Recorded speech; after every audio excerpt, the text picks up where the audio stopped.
Hello everyone, I hope आप सभी लोग बहुत अच्छे होंगे और उतनी ही बेहतर तरीकों से आप सभी लोगों की पढ़ाई चल रही होगी। तो भाई आज की इस क्लास में अब जो हम क्या सीखने वाले, प्रमेय नंबर 3 हमारा कौन से पाठ का है? आपके अध्याय 12 को सबसे आसान प्रमेय है, जितनी भी प्रमेय है उसमें तो यही बेचारा है।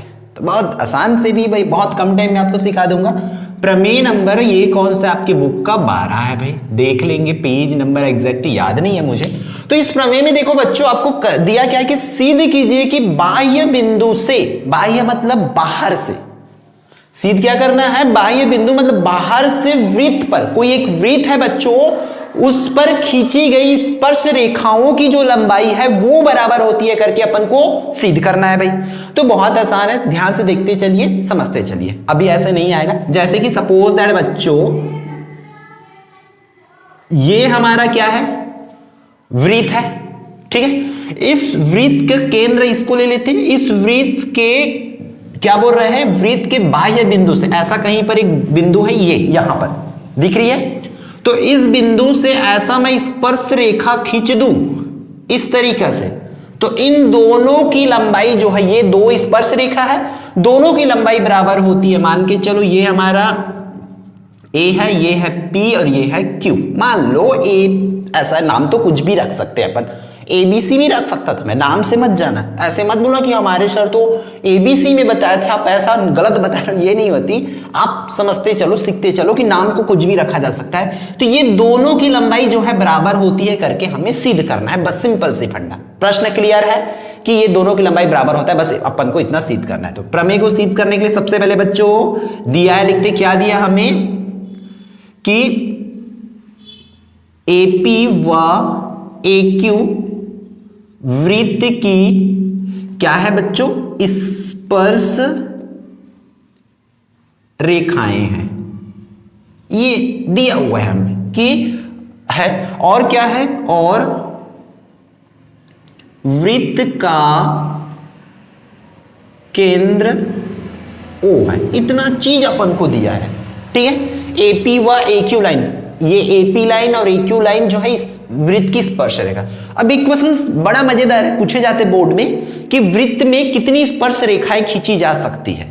तो वृत्त की बात करें तो अनंत स्पर्श रेखा खींच सकते हैं, लेकिन वृत्त के किसी एक बिंदु से एक ही स्पर्श रेखा खींच सकते हैं। तो प्रश्न दो तरीके से पूछे जाते हैं, एक वृत्त में कितनी स्पर्श रेखा खींची जा सकती है तो उसमें लिखेंगे अनंत, और एक वृत्त के किसी एक बिंदु से कितनी स्पर्श रेखा खींची जा सकती है तो एक बिंदु से एक ही स्पर्श रेखा खींच सकते हैं बच्चों, बस ये याद रखेंगे आप लोग। क्लियर है? तो यहां तक तो आपको आ गया है ना, दो एक्स्ट्रा चीजें भी आपको बता दिए, बोनस पॉइंट है वो। अब दिया है के बाद हमें क्या लिखना होता है, सिद्ध क्या करना है उसको।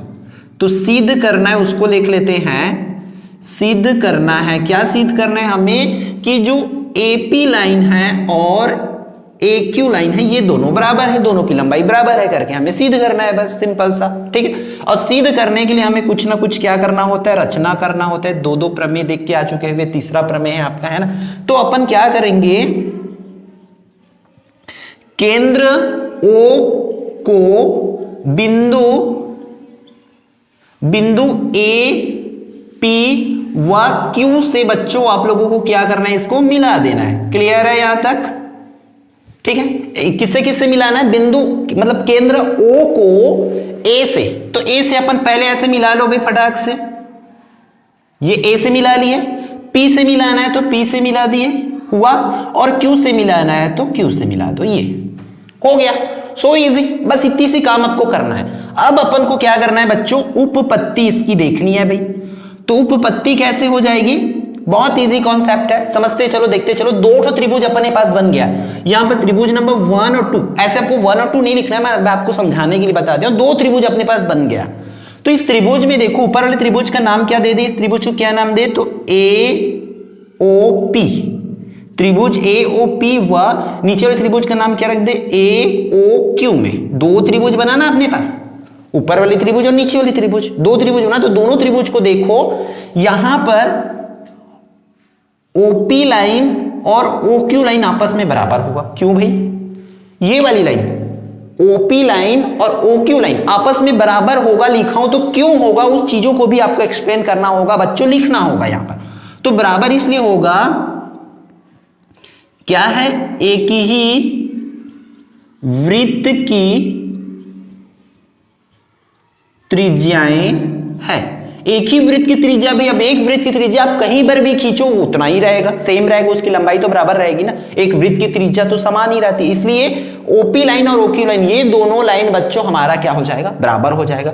और फिर OA बराबर में OA, ये कहां से आ गया, OA बराबर OA, तो बीच में लाइन देखो OA OA, तो दो दो बार क्यों लिखो भैया, तो ये देखो मैं ऊपर वाले त्रिभुज को बोलूंगा, ऊपर वाले त्रिभुज का AOP, देखो ये रास्ता आया AOP, तो ये रास्ता कॉमन आ रही ना, फिर नीचे वाले त्रिभुज को बोलूंगा तो AOQ, तो देखो ये उभयनिष्ठ, ऊपर वाले त्रिभुज में भी वो लाइन आ रहा है, नीचे वाले में भी आ रहा है, इसलिए ये दोनों बराबर होगा, तो क्यों होगा, तो उभयनिष्ठ आप लोगों का भुजा है बच्चों, ठीक है, उभयनिष्ठ भुजा है, इसलिए ये दोनों आपस में क्या होगा, बराबर होगा। और क्या होगा, एंगल P और एंगल Q आपस में बराबर होगा, ठीक है।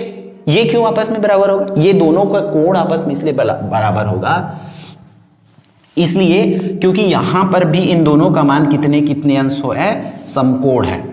क्यों बराबर होगा, समकोण की वजह से। क्यों बराबर होगा बच्चों, समकोण की वजह से। अब बोलोगे प्रश्न में कहां से समकोण दिया है, तो ये कॉन्सेप्ट है छोटा सा इत्तू सा बच्चों वाला, वो क्या है, केंद्र से डाला गया लंब जो है, ये लंब, अगर केंद्र से हम लोग कोई भी ऐसा लंब डालते हैं, परिधि पर लंब डाला जाता है, तो वो क्या करता है, अब लंब है मतलब सीधा सीधा तो खड़ा करेंगे ना, खंभे को ऐसा तिरछा तो खड़ा नहीं करोगे आप, सीधा रहेगा, और सीधा है मतलब वो 90 अंश का कोण बनता है, इसलिए ये समकोण की वजह से, ठीक है। तो इस तरीके से यहां पर ये जब बराबर है तो हम लोग लिख सकते हैं, देखो इसका दो ठो भुजा बराबर है, एक ठो कोण बराबर है, तब त्रिभुज कौन सा, AOP जो है सर्वांगसम होंगे बच्चों किसके, ऊपर वाले नीचे वाले त्रिभुज का नाम क्या है, त्रिभुज AOQ के। क्यों भाई, क्यों सर्वांगसम होंगे, तो भैया रीजन बता दो आप, क्या है, समकोण कर्ण भुजा से, किसके वजह से, समकोण कर्ण भुजा से, या आप लिख सकते हो भुजा कोण भुजा से। दूसरा क्या कारण क्या लिख सकते हो, भुजा कोण भुजा, मतलब दो ठो भुजा बराबर है, तो भुजा कोण भुजा, दो बार भुजा आ रही, तो ये इस वजह से। अब ये सर्वांगसम है, इसका मतलब ये है, सीधी बात है, सीधा फंडा है, सर्वांगसम है मतलब ये एक दूसरे को पूरी तरीके से ढकेगा, पूरी तरीके से ढक रहा है, मतलब ये वाली लाइन भी आपस में क्या होगा, जब ये दोनों बराबर है, ये बराबर है, तो ये वाला लाइन भी आपस में बराबर होगा, तब जो है बच्चों हमारा AP लाइन जो है AQ लाइन के बराबर होगा, और यही अपन को सिद्ध करना था, सिद्ध हुआ। इतना लिखते ही आप लोगों के अकाउंट में 4 नंबर बच्चों भेज दिया जाएगा, 8 कर दिया जाएगा, डाल दिया जाएगा। बस ध्यान से एक बार और इसको देख लो, अच्छे से समझ लो और कंफर्म कर लो अपना 4 नंबर, ठीक है बच्चों। तो इस वीडियो में इतना ही, फिर मिलते हैं अगले इंपॉर्टेंट वीडियो में। जय जोहार, जय छत्तीसगढ़।